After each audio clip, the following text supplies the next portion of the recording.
રાજસ્થાનમાં અજંતા ઇલોરા જેવો જ એક ભવ્ય બૌદ્ધ વારસો છે, પણ તે દુનિયાની નજરથી અજાણ્યો હોય એવું લાગે છે. કે ડાગ ભવાની મંડી જે વિસ્તાર છે, રાજસ્થાન અને મધ્યપ્રદેશની સરહદ પર રાજસ્થાનના કોટા વિભાગના ઝાલવાડ સ્થિત જિલ્લામાં એ છે. અહીં કોલવી પ્રદેશની પ્રાચીન બૌદ્ધ ગુફાઓ, વિહારો, સ્તૂપ, ચૈત્ય અને બુદ્ધ મૂર્તિઓની વિશાળ અજાયબી છે. અજંતા ઇલોરાની જેમ લગભગ 40 કિલોમીટરના વિસ્તારમાં 5 અલગ અલગ ટેકરીઓ પર ફેલાયેલા છે.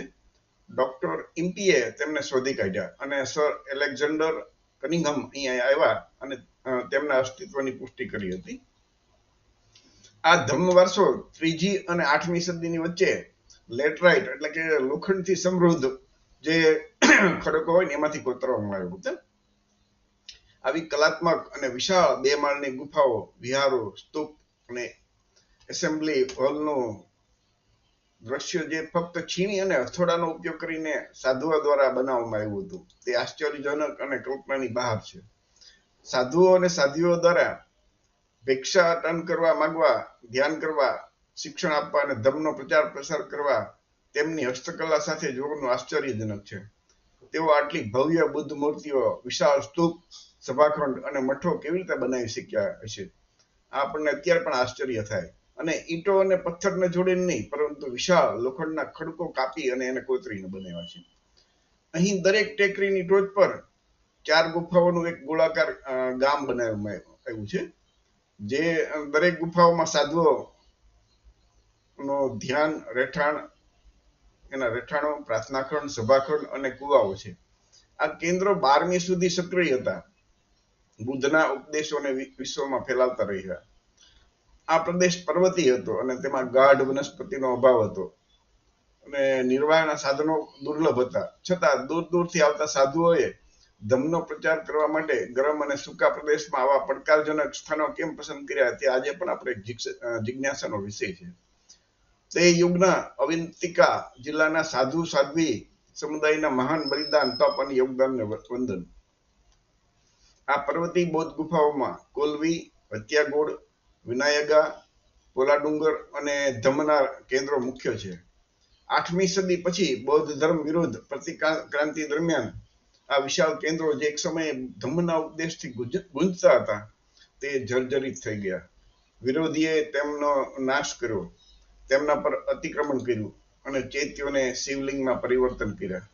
બુદ્ધ ધર્મ અને સંઘનો ઇતિહાસ નાશ પામ્યો. ભગવાન બુદ્ધના ગૌરવશાળી વારસાને જીવંત રાખવા અને તેને સમગ્ર વિશ્વમાં ફેલાવવા માટે અપાર મુશ્કેલીઓનો સહન કરનાર સાધુઓ સાધ્વીઓ આપણને જ્ઞાન આપતા રહે છે અને વર્તમાન માનવતાને ફરી એકવાર ધમ્મના ઉપદેશોનો ફેલાવો કરવા માટે પ્રેરણા આપે છે.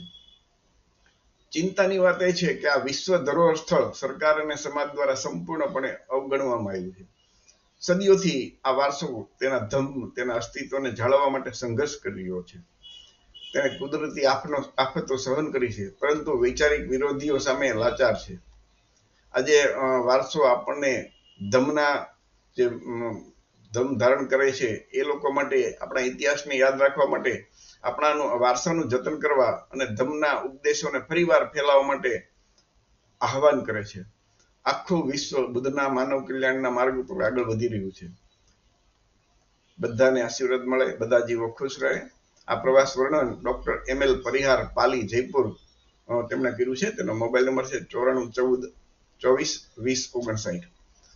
મિત્રો, આ રાજસ્થાનની જે ભવ્ય બૌદ્ધ વિરાસત છે, ધરોહર છે, એ તમે જોઈ.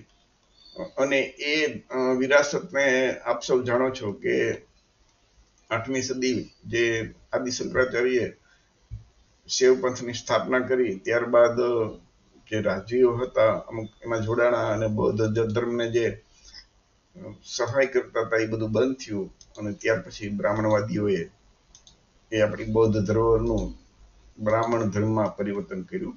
આ ઇતિહાસ બોલે છે. તો મિત્રો, રાજસ્થાનમાં તો ઘણા બધા મિત્રો જઈ નહીં શકે, પણ ઘર બેઠા આ જોવાનો એક અમૂલ્ય વારસો આપણે ઘર બેઠા જોવા મળે છે. ડોક્ટર એમએલ પરિહારનો પણ ખૂબ ખૂબ આભાર. જય ભીમ, નમો બુદ્ધાય, જય વિજ્ઞાન, જય સંવિધાન.